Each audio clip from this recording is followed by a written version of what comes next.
বিকেলটা অদ্ভুত শান্ত ছিল।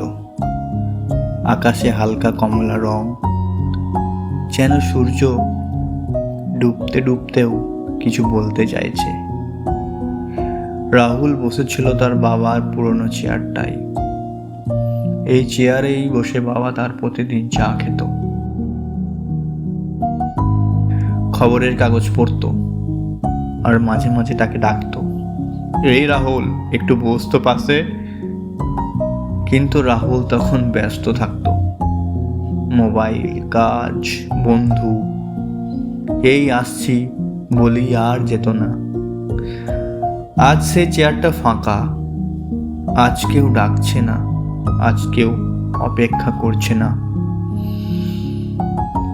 তার বাবা হঠাৎ করেই চলে গেছে, একটা হার্ট অ্যাটাক, আর সব শেষ। ঘরের প্রতিটা জিনিস যেন আজ কথা বলছে। চশমা, ঘড়ি, সেই পুরনো কাপটা। রাহুল হাত দিয়ে চেয়ারটা ছুঁয়ে বলে, বাবা, আর একটু সময় দিলে পারতে না? কিন্তু উত্তর আসে না, শুধু নীরবতা। তার চোখ দিয়ে জল গড়িয়ে পড়ে। হঠাৎ তার মনে পড়ে একদিন তার বাবা বলেছিল, বাবু, জীবনটা খুব অদ্ভুত।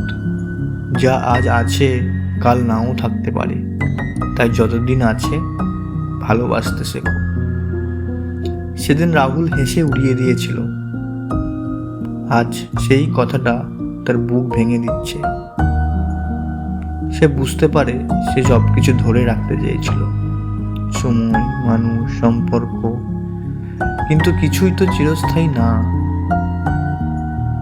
সূর্যটা ধীরে ধীরে ডুবে যায়, আর রাহুলের ভেতরেও একটা সত্যি জেগে ওঠে। কিছুই চিরদিন থাকে না, না কষ্ট, না সুখ, না প্রিয়জন। সেদিনের পর রাহুল বদলে যায়। সে প্রতিটা মুহূর্তকে গুরুত্ব দিতে শুরু করে। মাকে সময় দেয়, বন্ধুদের কাছে যায়। পরে করব কথাটা তার জীবন থেকে মুছে যায়, কারণ সে জানে পরে মানে অনেক সময়, কখনো না। শ্রীমদ্ ভগবদ গীতা আমাদের শেখায় এই পৃথিবীতে সবকিছুই ক্ষণস্থায়ী। তাই যা আছে, যতদিন আছে, তাকে ভালোবাসো, তাকে অনুভব করো, কারণ একদিন হঠাৎ করেই সব বদলে যেতে পারে। ধন্যবাদ বন্ধুরা। গল্পটি ভালো লেগে থাকলে অবশ্যই প্রিয় মানুষদের সাথে শেয়ার করবেন।